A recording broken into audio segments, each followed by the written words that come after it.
Hello, ladies and gentlemen. Ambrose Blofield here again from Sales Mastery Company. Today, I want to share with you insights and practical takeaways for you to live a more purposeful life, greater success in sales, or whatever the division is you're working in the organization. And if you are leading a business team, greater success for your team. Now, this comes from one of my favorite books I've ever read and reread and reread and reread and studied and reread again, which is The Bounce Effect by Matthew Syed. He was formerly a European table tennis champion, running up to the Sydney Olympics, completely bombed out at the Sydney Olympics. And this was his insights into his journey, drawing from things like outliers from Malcolm Gladwell, and a lot of research done around the world. In fact, he's gone on and done Black Box Thinking and a bunch of other books and research afterwards. Matthew Syed understands what it takes to be at the top of your game. For him, it was table tennis. For you, it's business or sales or whatever that happens to be. If you've downloaded the workbook already, then feel free to focus just on what 3 actions can you take for yourself, or what 3 actions can you take on behalf of your team to make sure you have and experience the bounce effect to achieve high quality results all of the time, as opposed to simply some of the time. If you haven't, please send an email to admin@salesmasterycompany.com and request the bounce effect by Matthew Syed, and one of our team will get a copy of today's session. So the second page of the workbook has simply a welcome message to give you a brief background about ourselves. We spent the last 2 decades helping thousands of businesses around the world to grow. And I want to share with you a few of the key principles from the bounce effect. Number 1, talent, or what society refers to as talent, is actually as a result of thousands of hours. Now, most people already know this, but it's important I cover it off today. Number 2, it is the purposeful practice. I want to be clear about that second point. It's not just 10,000 hours of experience. It's 10,000 hours of purposeful practice, rather than just God-given talent at the start of your life that if you didn't develop, it would simply turn into a world-class talent. The reality here is you might have been gifted to certain things, but you have to use them and you have to do them purposefully. Number 3, expert knowledge does come from experience. That's a really important thing to keep in mind. Expert knowledge does come from experience. And so therefore, we should be learning from those more knowledgeable and more experienced than ourselves. That doesn't mean that the old people always know better than the young people. It simply means that expert knowledge, expert being superior knowledge that can be applied. And then finally, you have to embrace failure as part of your path to success. I know that's a cliche, but ultimately that is the reality of life. You have to experience some form of failure or setbacks in order to succeed. Now, the golden rule that Malcolm Gladwell talks about in his expert book around the outliers talks about 10,000 hours. The critical bit that people forget is purposeful practice. So what does that mean?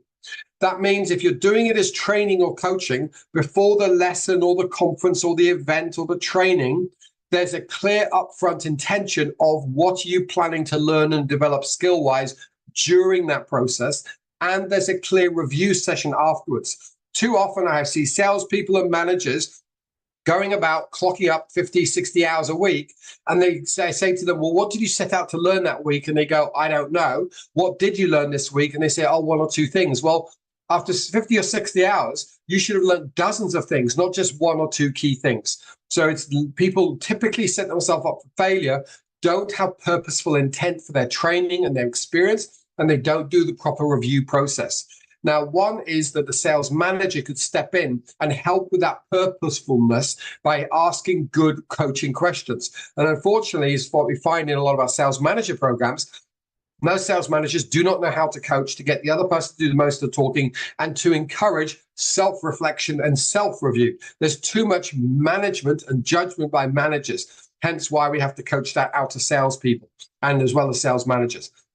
Likewise, as a general rule of thumb, most people who are world-class also go for at least 10 years. So if you're in the first 10 years of your career, the chances are you cannot be world-class unless you've got this amazing growth mindset, incredible coaching, incredible training, incredible manager to hold you accountable.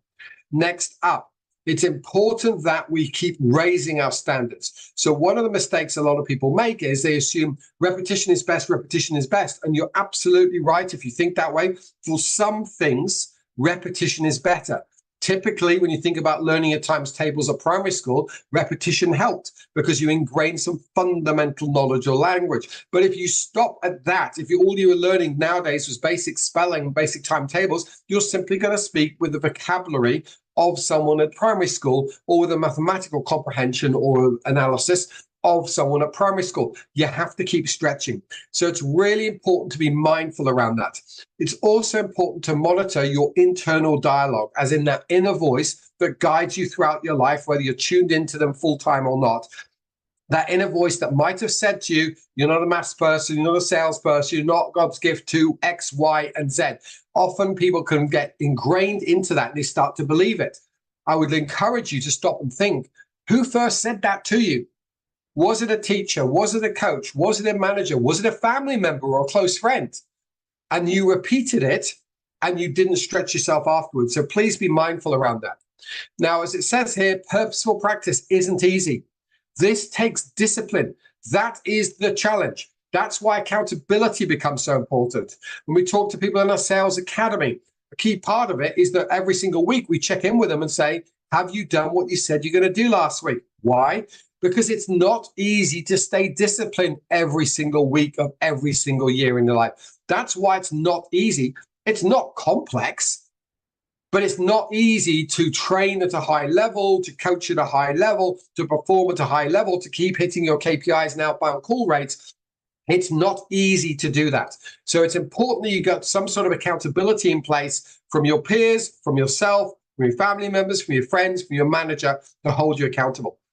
As Erickson said from his many years of research, when people practice, they often focus on doing things effortlessly, but actually expert practice is about being sustained, being deliberate, and stretching yourself. It's really important. Another cliche people need to adopt is, I learn most when I'm at the edge of my comfort zone. So if I'm trying to accelerate my learning, accelerate my skills, I've got to be at the edge of my comfort zone. Therein lies the challenge. Likewise, it is under constant stimulation that your brain can expand. There's a terrible expression, it's a total lie, that says you can't teach old dogs new tricks. The reality is you physically can. Canines can learn as an old dog a new trick, just like cats can learn, just like humans can learn. There's nothing to permittively break through around that. It's important to understand the key aspect around this is you've got to stretch yourself.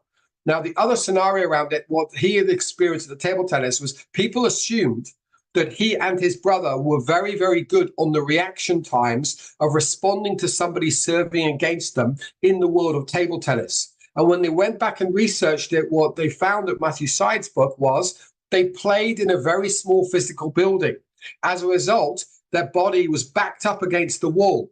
As a result, the serves came quicker. As a result, they had to start to read subtleties of people's body language so they could react quicker, because the physical environment had caused them to create what everyone said was quicker and superior reaction times, which when tested was not fundamentally true.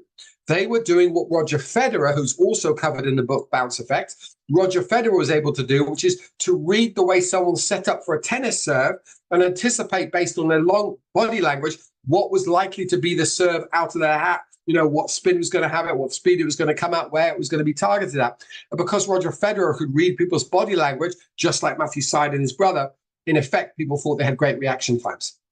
Okay, next up, the talent myth. Now, when I say this, I go toe-to-toe with what common modern-day society suggests, which is people are literally given God-given talent at birth, and either you've got it or you don't. Well, the first thing to remember is if you believe in that, you believe in a fixed mindset, which is everything that's been put into you at birth pre-programmed your entire destiny, and there's no element of free will that is ever going to play a part in your life success and your life story. It's written in the stars, so to speak, and off you go. The talent myth suggests that there is no such thing as talent. There is applied talent. There are certainly advantages or disadvantages. If you're 4'6", it's unlikely that you'll become a jockey for a living. Probably 5'2" will be better. But also at 5'2", you probably wouldn't become a professional basketball star, because typically 7 or 8 foot would be a huge advantage around that. And in reverse, of course. So definitely there are advantages. Some people have springier limbs, for example, and they have a quick sort of reflex sort of scenario. But the reality aspect around it is without the 10,000 hours of purposeful practice, it is unlikely for you to take your gifts at birth and to be able to develop them into world class. Now, what do we mean by world class? World class is being the best you can be in your world. So if your world is simply your colleagues, it's being the best of your colleagues. If your world is the local industry in a local state or province or county that you operate in, then that is your world class. It doesn't have to be the best on the planet. It's the best in the world that you define. That's your world class. And again, most of the research from Ericsson, from Matthew Syed, from Malcolm Gladwell, and so many others talks about the fact that success and world-class nature is all about a combination of your mindset. You've got to have a growth mindset that stretches itself at the end of its comfort zone. Having the right motivation, people would argue part of that would be strong accountability, whether that's self-accountability, which is intrinsic, or external accountability from your manager and your peers, which is extrinsic. Then you need an element of practice, and that includes failure, I'm sorry to say, and also opportunity that lines up. Often we've won clients around the world and people said, oh, you're so lucky that you're in the right place at the right time. Yes, and also so not lucky that we put ourselves in that position, or so not lucky that we had the skills to execute it at that time. Now, again, managing belief is a really important factor around it. You know, Henry Ford talked about whether you think you can or you think you can't, you'll be right either way. If you have a mindset which assumes that all of the talents and skills you've got were just put into your birth, you never had to train and be coached on them, you never had to consciously develop them, you never had to be purposeful with them, then again, the assumption will be, or the belief will be, it doesn't matter what I do, I'm either going to win or lose. It's based on the stars, based on destiny, which again isn't something I fundamentally agree with in any way, shape, or form. So let's just talk about the takeaways you can take from today.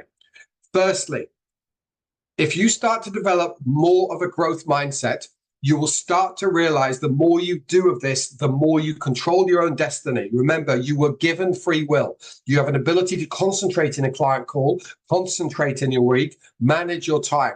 I'm not saying you can be in total control of every aspect of your life.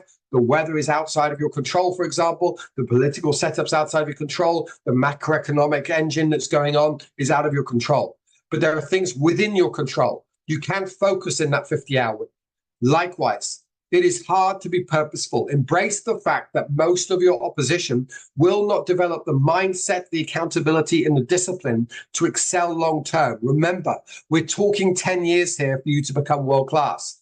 Typically, when people work with us, whether it's the sales mastery program or the sales manager programs or our academy, they work with us for 3 years. That's 3 of 10 years. Now, hopefully, by ingraining the right behaviors over 3 years, then they are able to flourish of their own accord beyond that. But we're talking about 10 years here. So being purposeful over 10 years isn't easy. Likewise, understanding that you've got to make change yourself. In fact, I read an amazing quote recently that says, if it doesn't challenge you, it won't change you. So anything I've covered today, anything you might have seen in our other free lives, anything you've seen in some of our paid work over time, again, it's there to challenge you because it intends to change you. If you're sitting there going, well, that's not easy, first thing to think is, well, then my opposition won't do that. If you go, that's not easy, then your colleagues won't all do that. And it doesn't take long for you to stick at it to develop that mindset for you to rise to the top of your colleagues and then rise to the top of your industry. That's something I've always strived to do. It's something I'd like to instill into you. Now, some of today's topics come from our sales manager program, as I mentioned before. Some of them also come from amazing hands-on sales academy, where we coach people on a regular basis to learn and implement as a whole sales team as opposed to as individuals. If you want to have any questions around that subject, then please flick us an email to admin@salesmastery.com. Or if you've got the electronic copy of the workbook, feel free to click on the link and book in for a call. But it's got to be with a business owner or manager, please. It's very important that you do that. More importantly than anything else, I think the bounce effect is one of the best topics to ever learn if you want to be world-class in your world. So please take action for today. Please share it with your colleagues, your managers, your subordinates. I've been Ambrose Blowfield. We're the Sales Mastery Company. And as always, be sure to